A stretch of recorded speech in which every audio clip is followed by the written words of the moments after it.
Operation सिंदूर में भारत ने पाकिस्तान का क्या हाल किया ये दुनिया जानती है, लेकिन पश्चिमी मीडिया भारत के डिफेंस सेक्टर को बदनाम करने में पूरी तरीके से जुटी हुई है। पाकिस्तान के खिलाफ जिस तरह से made in India, made in France और मेड इन रशिया हथियारों ने धूम मचाई है, लगता है उससे वेस्टर्न मीडिया को कोई दिक्कत जरूर हो रही है।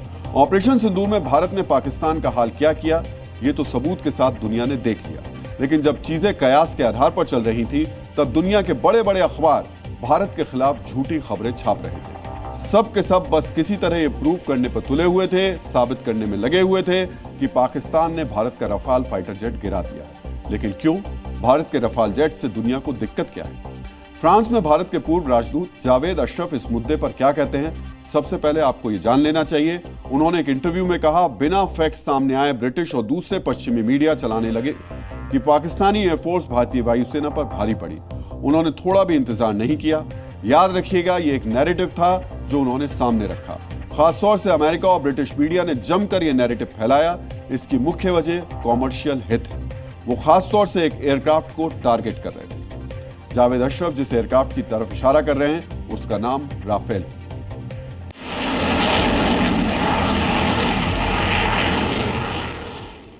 जिस रफाल फाइटर जेट के सामने पाकिस्तान पस्त हो गया, उस रफाल के क्रैश होने का झूठा दावा अमेरिका, ब्रिटेन और चीन के अखबार क्यों कर रहे हैं? पाकिस्तान अगर ये झूठ बोलता तो एक बार समझ में आ भी जाता, लेकिन रफाल को लेकर झूठी खबरें छापने के पीछे इन देशों का क्या हित है, आज हम इसी का संपूर्ण विश्लेषण करने जा रहे हैं। सबसे पहले आपको हम 3 स्क्रीनशॉट दिखाते हैं। पहला है अमेरिकी मीडिया हाउस ब्लूमबर्ग की एक रिपोर्ट, जिसमें यह दावा किया जा रहा है कि चीन के हथियारों की विश्वसनीयता बढ़ी है।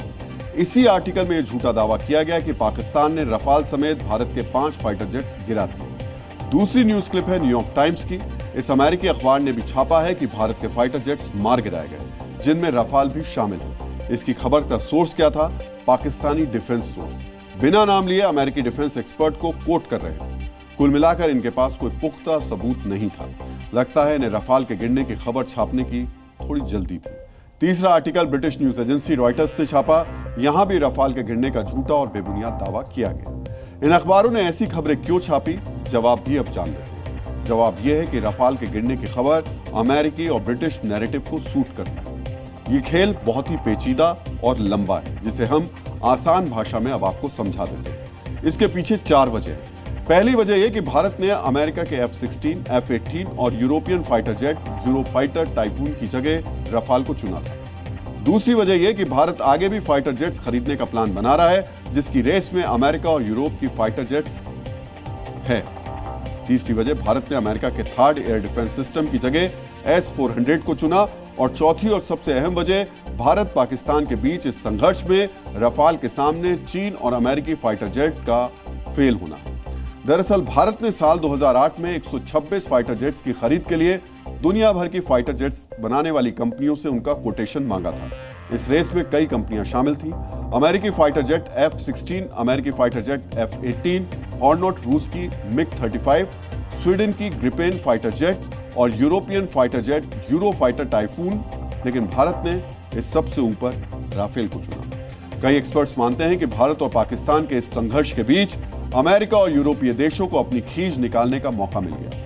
पाकिस्तान ने जैसे ही रफाल को गिराने का दावा किया, इन देशों के अखबारों ने बिना फैक्ट चेक किए खबरें छापनी शुरू कर दी। रफाल से पश्चिमी देशों के जलन की दूसरी वजह भी समझिए। भारत को अभी भी 100 से ज्यादा फाइटर जेट्स की जरूरत है। एक बार फिर से भारत में medium multi role combat aircraft की एक रेस शुरू होने वाली है, जहां एक बार फिर ये कंपनियां भारत को अपना एयरक्राफ्ट बेचना चाहेंगी। यही वजह है कि पश्चिमी देशों के मीडिया हाउस, वहां के अखबार रफाल को कमतर दिखाने में जुटे हुए हैं। लेकिन अगर इनकी ऑपरेशनल हिस्ट्री को देखें तो रफाल इस रेस में बहुत आगे दिखाई दे रहा है। बीते 5 सालों में रफाल सिर्फ एक बार दुर्घटनाग्रस्त हुआ है, बल्कि इतने ही वक्त में F-16 20 बार क्रैश हो चुका है। पाकिस्तान एयरफोर्स भी F-16 का इस्तेमाल करती है। PF के एक F-16 को तो अभिनंदन वर्धमान ने 2019 में मार गिराया था। वहीं अगर अमेरिका के F-18 हॉर्नेट की बात करें और बीते 1 साल में 3 F-18 तो रेड सी में गिर चुके हैं। 5 साल में करीब 6 F-18 क्रैश हो चुके हैं। यूरोफाइटर टाइफून भी बीते 5 साल में 6 बार क्रैश हो चुका है। आंकड़े बता रहे हैं कि आसमान का भरोसेमंद साथी रफाल ही है, और यही आंकड़े भारतीय वायुसेना भी अगली डील से पहले जरूर देखेगी। ऐसे में वेस्टर्न मीडिया की खींच की वजह साफ साफ पता चलती है। एक कहावत है, खिसियानी बिल्ली खंबा नोचे। रफाल के साथ साथ S-400 की कामयाबी को भी देखकर अमेरिकी लॉबी की हालत उसी खिसियाई हुई बिल्ली की तरह है। दरअसल अमेरिका चाहता था कि भारत उनके थर्ड एयर डिफेंस सिस्टम को खरीदे, लेकिन भारत ने S-400 को चुना। क्या अमेरिकी मीडिया इसलिए S-400 पर हमले की खबर को छापने में जल्दबाजी कर बैठा, बिना वेरीफाई किए हुए S-400 के फेल होने की झूठी खबर को छाप दिया? S-400 के पीछे चीन भी हाथ धोकर पड़ा हुआ है। चीनी मीडिया ने यह दावा कर दिया कि JF-17 थंडर से हाइपरसोनिक मिसाइल के जरिए आदमपुर एयरबेस पर तैनात S-400 मिसाइल सिस्टम को निशाना बनाया गया।